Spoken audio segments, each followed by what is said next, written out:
د کہانی په شروعات کې مونږ ته یو جون اوټوي نومي سړی ښیي چې هغه د خپل ژوندګۍ نه ډیر زیات تنګ وي ولې چې د هغه خپل ښځه ډیره زیاته یادېږي او هغې ته دا خط ولیکي او ورته پکې دا ووایي چې ته زما له ژوندګۍ نه ډیره زیاته لرې لاړې او ما ته اوس پته ده چې ما تا به کله نه میلاویږو او هغه دا ووایي چې کیدای شي نن زه د خپل ژوندګۍ خاتمه وکړم او د شپې په ټایم کې مونږ ته ښیي چې هغه د خپل ځان مړ کولو کوشش کوو خو هغه نه داسې ونه شي. جون د رسل په الاسکا کې یو د تیلو کمپنۍ وه چې هغې کې به د نوکري کوله او د ده کار دا وي چې په دې کمپنۍ کې کم خلک کار کوي نو په هغې باندې چې کله لیوه حمله کوي نو دی بیا ترې بچ کوي او دوی چې په کوم ځای کې کار کوي هغه ځای کې لیوه هم ډېر زیات وي او هغې نه پس موږ څه کسان وینو چې هغې پسې لیوه شوي وي نو جون د لرې نه په هغه لیوه باندې نشانه ولګوي او ویلي او هغه چې هغه لیوه له راشي نو هغه اخري ساګانې اخلي او جون هغه لیوه باندې لاس کیږدي او ورته دا ووایي چې نن اخري ځل دی. جون د رسل د دې ځای نه تلو والا و په جهاز کې او نن د ده اخري ورځ به په دغه ځای کې چې په جهاز کې د سره نور هم ملګري وي او چې کله دا جهاز د الاسکا منځ ته ورسي نو د دوی جهاز کې څه ګډوډي راشي او د دوی دا جهاز کریش شي. دوستانو کو تاسو ته زما د دې چینل پښتو سکرین نه لګه ویډیو ملو شوی وي نو تاسو ته دا خواسته چې زما بل چینل دی پښتو ټي وي لینک په ډسکرپشن کې دی چې په هغې باندې کلیک کړئ او 1000 سبسکرایبر ضرور برابر کړئ ولې چې زما واچ ټایم برابر شوی دی صرف سبسکرایبر کم دی. چې جون په هوش کې راشي نو هغه غیر چاپیره وګوري چې صرف واوره ده نور د انسان او د کور درک نه لګي او دومره یخوالی وي چې کیدای شي د دې یخوالي د وجې د دوی مرګ موشي خو په دې حادثه کې صرف د دوی د یو مرګري مرګ وشي. نو جون خپل مرګرو ته وایي چې زر تر زر اور بل کې ولې چې مونږ بدل تشپه تیرو او زمونږ د تالاشۍ لپاره څوک راتلو والا هم نه دي ولې چې هغې به مونږ دلته پیدا نه کي او چې څنګه سهار شي نو مونږ به له دې ځای نه روانېږو او د شپې په ټایم کې دوی اور بلي او جون د اور دپاره لرګي راغونډوي چې په هغه باندې اچانک یو لیوه حمله وکړي او د هغه خپل زخمي کړي خو جون د پس چل باندې ځان خلاص کړي او هغه پوه شي چې مونږ د لیوو په علاقه کې یو او دا لیوه دومره خونخوار دی چې مونږ به ژوندي پرې نه دي. اوس جون خپلو ملګرو ته وایي چې زموږ کم ملګري مړه شو مونږ له پکار چې هغې د دې ځای نه لرې کړو ولې چې په دې لیوو باندې د انسان بین ډېر تیز لګي. هغې نه پس دوی هغه لاشونه لرې کړي. اوس د شپې په ټایم کې دوی اور ته ناست وو چې جون ته د چا احساس وشي نو هغه چې د اور مشال راواخلي او مخکې لاړ شي ونیسي نو هلته یو هم نه بلکې د لیوو ګروپ راغلي وي. نو جون خپلو ملګرو ته وایي چې سیده ودرېږئ د تښتېدو کوشش ونه کوئ کنې دوی به په مونږ حمله وکړي چې دوی هغه ځای کې ودرېږي او لږ وخت پس هغه لیوه د هغه ځای نه لاړ شي. نو اوس جون خپلو ملګرو ته وایي چې ټول به 2 غنټې پهرداري کوئ چې دا باقي ملګري خوب به آرام سره وکړي. نو لومبۍ پهرداري جون وکړي چې د جون ټایم ختم شو د هغه بل ملګري راشي د پهردارۍ دپاره نو په هغه باندې لیوه حمله وکړي او هغه ډېر زیات زخمي هم کړي او لږ وخت پس یې مړ کړي خو د هغه اواز څوک ونري. په سبا باندې چې جون راپاڅي او د هغه ملګري لاش وویني نو ډېر زیات حیرانه شي چې هغه لیوه خو دې ونه خوړو بلکې صرف یې مړ کړو. نو دا ملګري ورته وایي چې دا رسه د وجې نو جون ورته وایي چې د دوی دپاره مونږ خطره یو د دې د وجې دوی به په مونږ بار بار حمله کوي او جون ته د لرې نه ونې ښکاري نو هغه وایي چې مونږ له پکار شي زر تر زره ځان هغه ځای ته ورسو ولې که مونږ دلته یو نو هغه لیوه به راځي په مونږ به حمله کوي او دلته اوس برفیله طوفان هم ورو زیاتېدو والا دی او د دوی چې څومره ملګري مړه شوي دي د هغې د جیبونو نه دوی بټوې راوباسي ولې چې دوی دا ویل چې دا به مونږ د هغې کور والو له ورکو چې هغې نه پس دوی مخکې روان شي او دوی چې څومره مخکې ځي نو هغومره طوفان هم زیاتېږي او دا واوره ورو ورو ښکته کېږي چې د دوی دپاره یو قدم اخیستل ډېره زیاته مشکله شوه. اوس په دغه دوران کې د دوی نه یو ملګری لږ شان شاته پاتې شي چې په هغه باندې اچانک هغه لیوه حملې وکړي او هغه ګیر کړي او مړ یې کړي او هغه خپلو ملګرو له اواز هم ورکړي خو چې تر څو له جون وررسي نو د دوی هغه ملګري لیوه ختم کړي وي او اوس دوی 15 کسان پاتې شو او په دوی باندې لیوه کله هم حمله کولی شي ولې چې د هغې د دوی موجودګي په خپل علاقه کې بیخي نه ده خوښه. نو جون ته د خپل ملګري وایي چې مونږ له پکار چې واپس هغه جهاز ته لاړ شو ولې چې هلته مونږ سیف یو او مونږ چې څومره مخکې ځو نو دا ونې لرې کېږي خو جون د هغې باوجود هم دوی له حوصله ورکړي او مخکې روان وي. اوس په دې باندې شپه هم راغله او دوی چې شاته وګوري چې اچانک په دې شاته د لیوو ګروپ ډېر تیزۍ سره را روان وي چې دوی هم زر منډه کړي او ډېر تیزۍ سره مخکې روان چې په ځغړېدو باندې ښکته پروزي او زر اور بل کړي چې دا لیوه مونږ له راځي نه او هغې نه پس جون یو سټیک جوړ کړي او د هغې مخې ته کالټوس ولګوي او هغه ورته دا وایي چې کله دا لیوه زموږ مخې ته راشي نو په دې پې حمله کوو د هغې به د دې د وجې ضرور تښتي خو د دې په دې ملګرو کې یو ډیاز نومې کس وي او د هغه جون بیخي نه خوښ دا ولې نه هغه به جون ته ډېرې ردې بدې ویلې او هغه جون ته دا وایي چې ستا د وجې زموږ یو ملګری مړ شو ولې چې موږ هلته بره وو نو بلکل سیف یو خو د دې د وجې د دې دواړو په منځ کې بحث شروع شي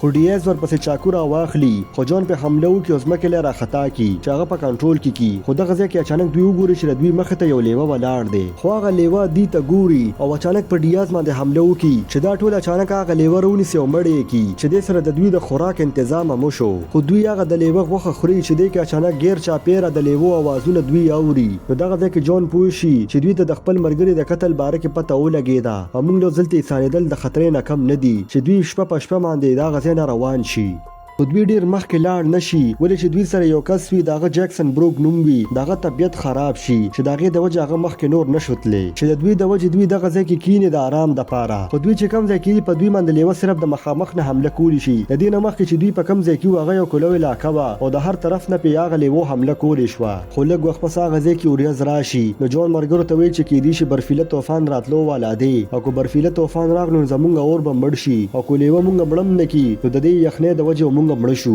خو لږ وخت پس برفیله طوفان راشي چې د هغې د وجې د هغوی اور هم مړ شي او په سبا باندې چې جون راپاسي نو هغه وګوري چې د کم ملګري جیکسن طبیعت خراب و. جون د هغه د راپاسېدو ډېر کوشش کو خو هغه نه راپاسېدو ولې چې هغه د یخنۍ د وجې مړ شو او د باقي ملګرو هم حالات ډېر زیات خراب و چې زر جون هغه ځای کې اور بل کي او چې کله طوفان ختم شي نو د نورو ملګرو هم طبیعت صحیح شوي وي او هغې نه پس دوی مخکې روان شي. خو هغه ځای کې جون کټ شوي ونه وویني چې په هغې باندې یو نشان وي نو جون وایي چې زه دا نشانونه پیژنم د حکومت والا دا نشان په ځکه لګي چې د دې حساب ورته معلوم وي. او لږ وخت پس دوی د اوبو شور واوري نو دوی چې هغه شور پسې مخکې لاړ شي نو هغه ځای کې لاره ختم شي او هغه ځای ډېر زیات ختم وي چې د دې د وجې دوی مخکې نشي تللی. نو جون ورته وایي چې مخامخ ونې دي او موږ ته د یو پړي ضرورت دی چې یو کس دا پړي ونیسو د دغې ونو طرف ته ورټوپ کي نو هغه ځای کې به دا پړي وتړي او د هغې په مدد باندې بیا موږ یو دغې طرف ته دراوړو د ونې په مدد باندې بیا ښکته کوزیږو. خو دوی هم د ده په دې فیصله باندې راضي شي. دوی سره خو پړي وي خو هغه وړوکې وي چې هغې نه پس دوی هغه پړي سره کپړې بندول شروع کی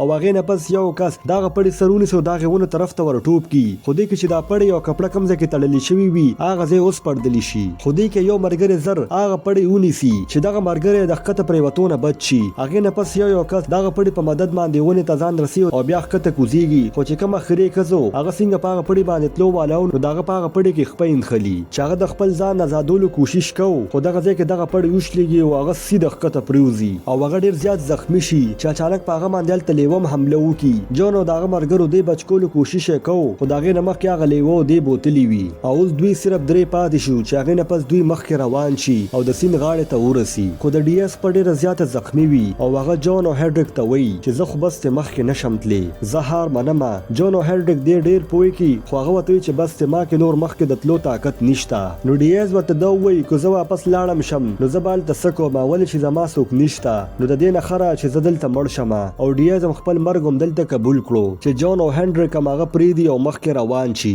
خو دغه ځای کې دوی وګوري چې دوی پسې دوه لیوه ډېر تیزۍ سره را روان دي چې دا دواړه دغه ځای نه منډه کي او هنډریک به اوبو ته ورپریوځي او هغه د اوبو تیز بهاو ځان سره روان کړي وي چې جون هم ورپسې اوبو ته ورټوپ کړي د هغه د بچ کولو دپاره. خو یو ونه ماته شوي وي چې هغه ځای کې هنډریک ځان ګیر کړي خو د هغه خپه ښکته انخلي چې په اوبو کې هغه ګیر شي. جون خو د هغه د بچ کولو ډېر کوشش وکړو خو هغه بچ نه کي او هنډریک په هغه اوبو کې ساه ورکړي او اوس صرف جون یوازې پاتې شي چې هغه د اسمان طرف ته ګوري او ډیر زیات خفه وي خو هغه ته همت ورکړي او مخکې روان شي. خو هغه چې لږ مخکې لاړ شي هغه ځای کې کینی ولې چې هغه کې نور د مخکې تلو طاقت نه وي او هغه دای کسانو بټوې روباسي چې کم مړه شوي دي او هغې نه پس مونږ لیوه وینو چې غیر چاپیره دی ګیر کړي وي او په ده باندې حمله کولو علاوه چې هغې نه پس جون خپله بټوه روباسي چې په هغې کې د هغه د ښځې تصویر وي او هغه ته خپله ښځه مخې ته راشي. د رسل د ده ښځه بیماره وه چې د هغې د وجې د هغې مرګ وشو. د دې د وجې د کهانۍ په شروعات کې د ځان مړ کول غوښتل ولې چې د ده خپله ښځه ډېره زیاته خوښه وه. اوس جون په خپل لاسونو کې بوتلې وتړي چې هغه ماتې کړي چې د هتیار کار کوي او په یو لاس کې چاقو ونیسي چې د دې لیوو مقابله وکړمه چې دغه ځای کې جون ته خپل بچپن رایاد شي چې هغه ته پلار یو خبره کوله. نو جون دا وایي چې زه به آخري جنګ ضرور کومه